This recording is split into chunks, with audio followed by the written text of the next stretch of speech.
सजग हैं, उसके प्रति आप जागरूक हैं, उसके प्रति आप बिल्कुल होश में हैं कि किसी भी तरह हमारे बच्चे अच्छी से अच्छी, ऊंची से ऊंची शिक्षा प्राप्त कर सके।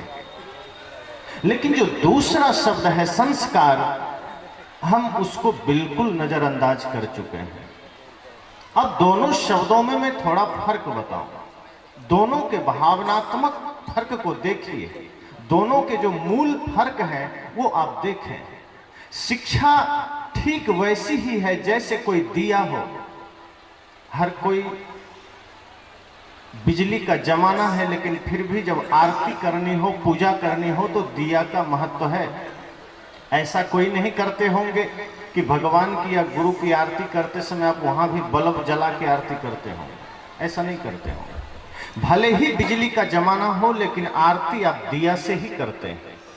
तो जैसे कोई आदमी दिया सजाया हो बढ़िया, उस अद्भुत, कोई कांसे का, कोई पीतल का, कोई तांबे का। जो धनी आदमी है वो सोने का भी दिया रखता है, कोई चांदी का रखता है, कोई लोहे का रखता है, और जो गरीब है वो मिट्टी का रखता है।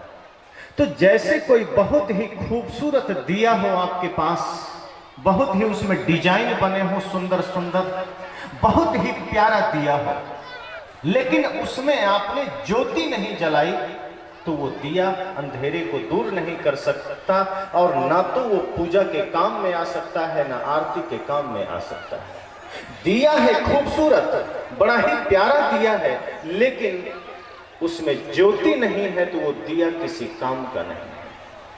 शिक्षा दिया की तरह है और संस्कार उसमें ज्योति की तरह है। यदि आपके जीवन में शिक्षा है और संस्कार की ज्योति बुझी हुई है तो समझना उस दिए की भांति है, जो दिए आपके पास तो है लेकिन उसमें ज्योति नहीं है। अब वो न पूजा के काम में आएगा, न वो अंधेरे को दूर करने के काम में आएगा। आप यूं समझ लीजिए कि इस पंडाल में इतने सारी लाइटें लगी हैं, माइक लगे हैं, हम बोल रहे हैं, लेकिन ये सारे मशीनों को गति कौन दे रहा है, ऊर्जा कौन दे रहा है? बिजली। सब कुछ लगा हो और बिजली यहां से हटा लिया जाए, बिजली का कनेक्शन काट दिया जाए तो ये लाइट लगी होंगी, ये माइक, बिजली, वो बिजली संस्कार का काम कर रहा है। जैसे कोई कुआं है, कुआं है शिक्षा, पानी है उसका संस्कार। अगर वो कुआं सूखा है वो किसी काम का नहीं है, लेकिन यदि उसमें पानी है वो काम का है। तो इन दो शब्दों को हमें समझना है कि शिक्षा तो आज सबको ही दे देते हैं। आप अपने बच्चों को बचपन से ही हॉस्टल में डाल देते हैं, कॉन्वेंट में डाल देते हैं, आपके बच्चे अच्छी शिक्षा ग्रहण करते हैं, लेकिन जो कमी रह जाती है वो यह कि वह बचपन से ही न मातृभक्ति जान पाता है, न पिता की भक्ति जान पाता है, न गुरु की भक्ति जान पाता है, और राष्ट्र की भक्ति तो वो जानता ही नहीं। वो बचपन से पढ़ता तो है, अक्षर का ज्ञान तो हो जाता है, दुनिया भर के शास्त्रों का ज्ञान तो हो जाता है, व्याकरण का ज्ञान तो हो जाता है, लेकिन संस्कार उसके जीवन में नहीं होता। और वो बातें तो करता है कि आकाश छू लूं।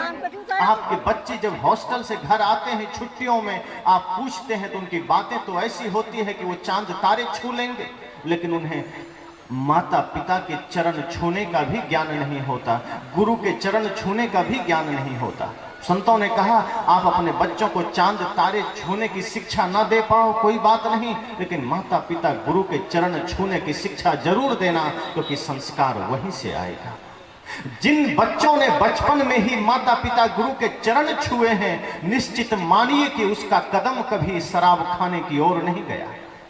जिन बच्चों ने बचपन से ही माता पिता गुरु के चरण छूकर आशीर्वाद प्राप्त किए हैं, उनके हाथों में कभी पूजा का कलश ही आया है, वो शराब का प्याला कभी पकड़ा नहीं है।